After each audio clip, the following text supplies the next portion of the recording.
big moment there. You get a huge knockout. But the part that really stood up to me is you smashed him with the right hand. He fell down, and instead of using your wrestling and jumping out where you normally do, you let him back up. Are you at the point where you're just as confident in your hands as you are with your wrestling? Yes, I am. I'm getting there. That's all I work on is my hands. I know wrestling is always there for me, so I just don't want to like count on it all the time. And I wanted to show that I've been working on my stand-up and I was comfortable there banging with anybody. I know you seem a little angry. I know you were a little angry about the matchmaking. Your coach was extremely fired up right over the Mr. Chow. You want a top 10 guy? You want a big name guy? We talked the other day. You mentioned Jack Swagger. Let's call him out, man. Yeah, I mean, really, I just want anybody. Anybody on the main card, on the roster that wants some smoke, come get it.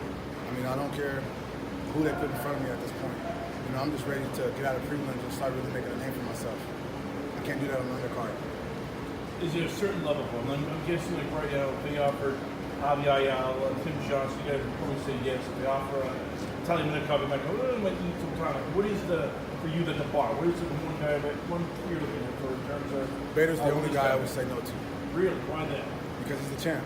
I feel like I got to work my way to deserve that matchup. Other than him, I'll take anybody else. What is it about Jake Hager that entices you into wanting to challenge him? Because his first fight, he was on the co-main event, and I had 5 fights in Bellator previous to that. So how did he leapfrog me to the main event without working his way up through the prelims? I just didn't understand that. It upset me watching, and then the announcer was calling him the best heavyweight, the best wrestler in the heavyweight division.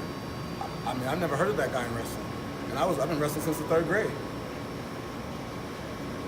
Did you feel like you had the type of performance tonight that convinces Rich and convinces Scott, all right, let's go. Enough of the garbage on the prelims. He's on the main card right now. I hope so. I mean, if it doesn't, I'm ready to fight again tonight. I mean, I can do more. Do you feel like they were looking for a performance like the one you just gave? I hope so. Yes. Yeah. I do think so. Okay. You showed a lot of patience early in the round when you dropped him the first time. You let him back up. When did you turn on a killer instinct? Like when did you smell blood for the finish? When I hit him again, I noticed his eyes went back again, and then I just wanted to kill at that point. It wasn't anything. It was just instinct at that point. So it wasn't. At the first time I thought about it, I knew I wanted to KO. I didn't want a TKO, so I stepped back and said, okay, I felt his head really good. I know I rocked him, and so I wanted to see if I could get him again. And then the second time, he just didn't look like he wanted to be in there anymore. So just instinct.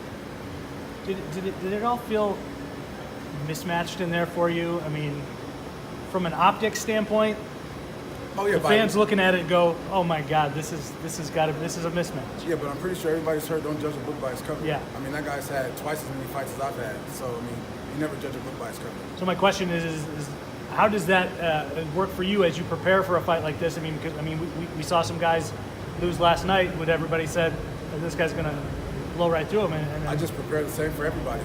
I mean, I just got to go out there and be ready to fight. I mean, what they look like or what they do doesn't make any difference. It had been a little while since we saw you, and in the pre-fight interviews, you said you're hoping to stay more active. Last night after the main event, when that went down the way that it did, you were standing behind press row, fired up. I feel like I've never seen you this fired up before. Are you raring to get back in there as soon as possible? As soon as possible. Next week, next month, I'm ready to go. I'm not gonna go back and take any time off. I'm going right back in the gym on Monday, get right back to work. I'm just starting. This is just the beginning. Do you think it's realistic that Jake would take the fight? No. Honestly, no, I don't think he will. I mean, and they probably won't match him up against me, honestly, just because of that. I mean, if you automatically leapfrog the guy into the co-main event, you don't want him to get knocked out in his next fight. So you probably won't match me up against him, but that's fine. Things are not going to get both times. You hit him connected with short, crisp right hands. How much is this for you the goal? I'm not going to allow knockouts when you see guys throwing the wild haymakers, the wild guys. How much of this fight was, all right, I want to be more progressive. I want to, throw a short right hand, not give too much over to my guy. Well, I mean, I've just been working on my right hand a lot. I've been working on my southpaw. You guys didn't even see that. So you didn't even see my left hand. So, I mean, there's a lot that I've been working on that I didn't even get a chance to show. So, I mean, I think my right hand, though, I've been just working on a lot on that, so. Chicago, Manuel Gonzalez headlines the next American card. It's going to be in March in Chicago. Is it too quick to turn around, do you think, for yourself, or do you want to be on that card right away? I want to be on that card right away.